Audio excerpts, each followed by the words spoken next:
La ville de La Ciotat s'est engagée avec la métropole et l'ensemble de ses partenaires institutionnels à intervenir durablement et globalement sur le vieux La Ciotat. Donc le projet s'articule autour de 4 axes. Le premier, la restructuration de l'espace public par des opérations structurantes comme celle du Port Vieux, comme l'aménagement de la place des Maquisards, mais aussi l'avenue Victor Hugo. D'autres opérations sont à venir pour désenclaver le centre-ville. Le second axe repose sur l'accessibilité et la mobilité, avec le grand chantier qui est lié au stationnement, mais aussi la mise à disposition de moyens qui permettent de se rendre dans le centre-ville facilement et durablement.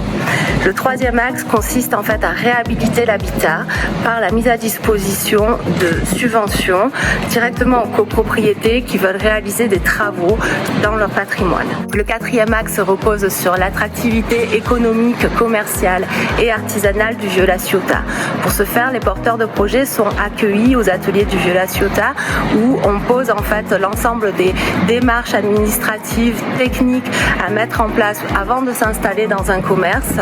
Il y a aussi un dispositif financier qui s'appelle le FISAC qui aujourd'hui a permis de réhabiliter une trentaine de boutiques. Les commerçants ont saisi le coche de réaliser des travaux pour moderniser leurs boutiques, les rendre accessibles ou les sécuriser.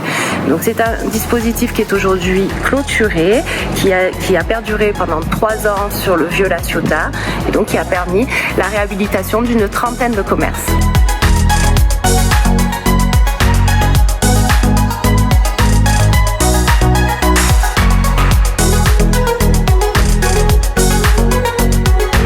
Je tiens Casa Guido, donc au 17 rue des Combattants à La Ciotat depuis maintenant 2 ans. Ce que je peux vous dire concernant le FISAC, c'est que en amont de l'ouverture de mon magasin au 1er novembre 2017, j'ai fait appel aux ateliers de La Ciotat.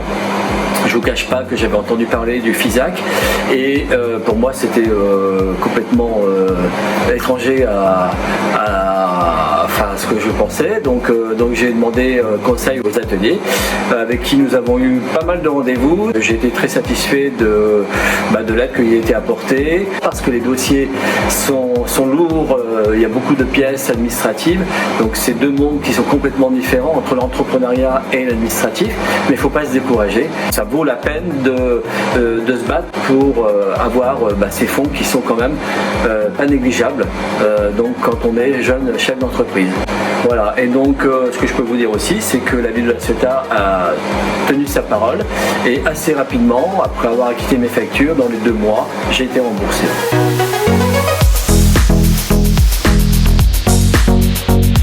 Quand j'ai commencé à faire les démarches pour ouvrir l'Alpaga, je me suis rendue au cœur de ville. On a préparé tout le dossier qu'il fallait.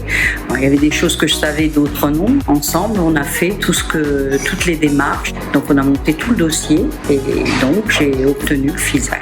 Grâce au FISAC, on a pu améliorer l'accessibilité dans le magasin, de pouvoir sécuriser également le local, la vitrine, l'enseigne, la devanture qui était vraiment abîmée, donc ça a permis de pouvoir la refaire.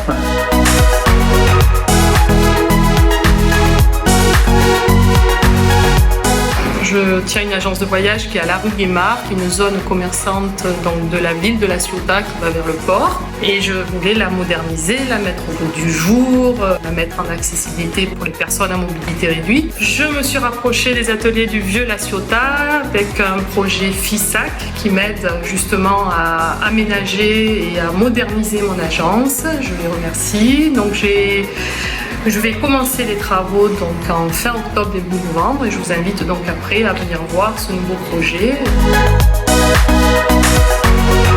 Je suis photographe depuis 32 ans à la boîte à photos. L'aide du FISAC me permet de moderniser ma boutique et de pouvoir les mettre aux normes handicapées. Début des travaux début novembre. Je remercie tous les services qui m'ont accompagné pour toutes ces démarches et je vous attends pour ma nouvelle boutique, toujours 21 rue Guémard, début décembre.